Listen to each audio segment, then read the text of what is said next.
ሰላም። ዛሬ ሁላችንም የምንፈልገው ግን ደግሞ ብዙ ጊዜ የምንሳሳትበት አንድ ታላቅ ምስጢር እንፈታለን። እሱም ፍቅር ነው።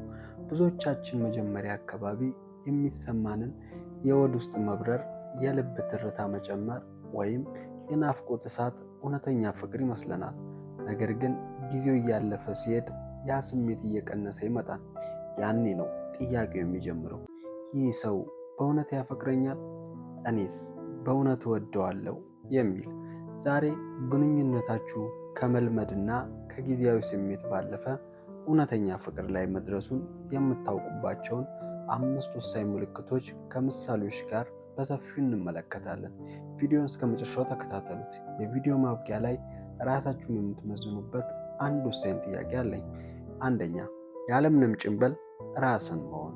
የመጀመሪያውና ትልቁ ምልክት ነፃነት ነው።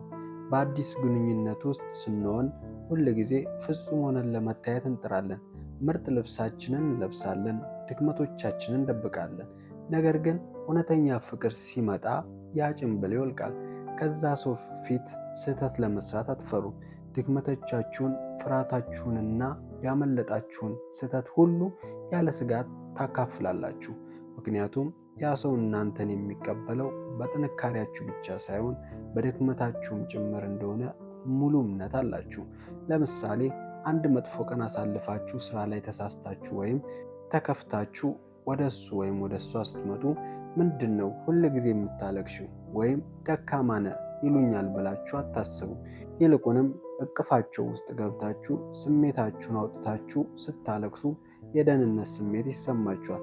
ፍጹምነታችሁን ሳይሆን እናንተነታችሁን ያፈቅራሉ። ሁለተኛው እኔ ከሚለው አስተሳሰብ ወደ እኛ ማደግ ሲሆን፣ ሁለተኛው ምልክት በአስተሳሰብና በምርጫ ውስጥ የሚመጣ ትልቅ ለውጥ ነው። በጊዜያዊ ስሜት ውስጥ ያለ ሰው ስለ ራሱ ደስታ፣ ስለ ራሱ ምቾትና ስለ ራሱ የወደፊት ህልም ብቻ ያስባል። እውነተኛ ፍቅር ግን የራስ ወዳድነትን አጥር ይሰብራል። የወደፊት እቅዳችሁን ስታቅዱ፣ ውሳኔዎችን ስትወስኑ የዛን ሰው ስሜትና ፍላጎት ሳታስቡ ማለፍ አትችሉም። የእሱ ወይም የእሷ ህመም ያማችኋል። የእነሱ ስኬት ከእናንተ በላይ ያስደስታችኋል። ለምሳሌ የተሻለ ክፍያ ያለው የሥራ ዕድል በሌላ ከተማ ላይ ብታገኙ ደሞዙ አሪፍ ነው ሊድ ብላችሁ ብቻ አታስቡ።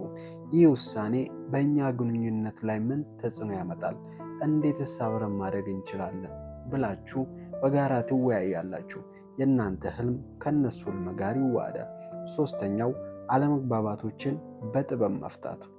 ብዙ ሰዎች እውነተኛ ፍቅር ማለት ፈጽሞ የማይጣላ ጥንድ ማለት ይመስላቸዋል። ይህ ፍጹም ስህተት ነው። ልዩነት የሰው ልጅ ተፈጥሮ ነው። ዋናው ቁም ነገር እንዴት ትታረቃላችሁ የሚለው ላይ ነው። በእውነተኛ ፍቅር ውስጥ ክርክሮች የሚደረጉት አሸናፊ ለመሆን ሳይሆን መፍትሄ ለመፈለግ ነው።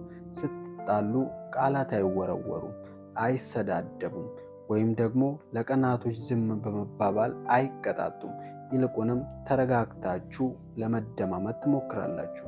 ለምሳሌ በአንድ ጉዳይ ላይ በጣም ተጣልታችኋል እንበል። ጊዜያዊ ፍቅር ያለበት ሰው ከአንቺ ጋር ማውራት አልፈልግም ብሎ ስልኩን ይዘጋል። እውነተኛ ፍቅር ያለው ሰው ግን አሁን ሁለታችንም ተናደናል፣ ትንሽ እንረጋጋና ማታ እንነጋገርበት፣ ግንኙነታችን ከዚህ ጠብ ይበልጣል በማለት ለፍቅሩ ቅድሚያ ይሰጣል። አራተኛ፣ የጋራና የግል እድገትን መደገፍ። አንዳንድ ግንኙነቶች እንደ እስር ቤት ናቸው። ክትትል፣ ጥርጣሬና ቁጥጥር የበዛባቸው። እውነተኛ ፍቅር ግን ሰፊ ሜዳ ነው። ያ ሰው እናንተን የራሱ ንብረት ለማድረግ አይሞክርም። ከእሱ ወይም ከእሷ ውጪ ያላችሁን ማህበራዊ ህይወት፣ ስራና ህልም ያከብራል። እናንተ የተሻለ ደረጃ ላይ እንድትደርሱ ያበረታታሉ እንጂ በስኬታችሁ አይቀኑም ወይም ስጋት አይገባቸውም። ባላችሁበት እንድትረኩ ሳይሆን እንድታድጉ ክንፍ ይሆኗችኋል። ለምሳሌ አዲስ ትምህርት መማር ወይም አዲስ ቢዝነስ መጀመር ፈለጋችሁ እንበል። እውነተኛ አፍቃሪ ለእኔ ጊዜ አይኖርም ብሎ አያማርም። ይልቁንም ጎበዝ፣ ትችላለህ ወይም ትችያለሽ፣ እኔ በምችለው ሁሉ ከጎንሽ ነኝ ወይም ከጎን ነኝ በማለት የመጀመሪያው ደጋፊና አጋዥ ይሆናሉ። አምስተኛው ጊዜንና ማዕበልን መቋቋም። የመጨረሻውና ወሳኙ ምልክት ጽናት ነው። ፍቅር ስሜት ብቻ አይደለም፣ ውሳኔም ጭምር ነው። ሕይወት ሁል ጊዜ አልጋ ባልጋ አይደለችም። የገንዘብ ችግር፣ የጤና መታወክ ወይም የቤተሰብ ጫና ሊመጣ ይችላል። እውነተኛ ፍቅር የሚለካው ነገሮች ሁሉ ሲበላሹ ከጎናችሁ በሚቆመው ሰው ነው። ሁሉም ሰው ጥሏችሁ ሲሄድ፣ ያ ሰው ግን አሁንም እጃችሁን ይዞ ይገኛል። ደስታችሁን ብቻ ሳይሆን መከራችሁንም ለመካፈል ፈቃደኛ ነው። ለምሳሌ የታሪክ ማህደራችንን ብንመለከት እነ መሐሙድ አህመድ አንቺን ካላገኘው ብለው ሲያዜሙ ወይም በትክክለኛ ሕይወት ውስጥ በትዳር 30 እና 40 ዓመት አብሮ የኖሩ አያቶቻችንን ስናይ የምንረዳው ይህንን ነው። ኑሮ ሲጠብ፣ ውበት ሲረግፍና ዕድሜ ሲገፋም ፍቅራቸው አልቀነሰም። ምክንያቱም መሰረቱ በውጫዊ ነገር ላይ ሳይሆን በውስጣዊ ማንነት ላይ የተገነባ በመሆኑ ነው። እንግዲህ የዛሬ 5ቱ ምልክቶች እነዚህ ናቸው። እውነተኛ ፍቅር በአንድ ጀንበር የሚገነባ ሳይሆን በሂደት የሚጠነክር ውድ ስጦታ ነው። አሁን ወደ እናንተ ልምጣ። በግንኙነታችሁ ውስጥ ከእነዚህ 5 ምልክቶች መካከል ስንቱን አግኝታችኋል? 5ቱንም? 3ቱን? ወይስ ገና እየገነባችሁ ነው? ሀሳባችሁን በኮሜንት መስጫ ላይ አጋሩኝ። ቪዲዮ ከተመቻችሁ ላይክ ማድረግ እና ለምትወዱት ሰው ሼር ማድረግ እንዳትረሱ። ለቻናላችን አዲስ ከሆናችሁ ደግሞ ሰብስክራይብ በማድረግ የቤተሰባችን አባል ሁኑ። በሚቀጥለው ቪዲዮ እስከምንገናኝ ፍቅር ለልባችሁ፣ ሰላም ለሕይወታችሁ። ቻው ቻው።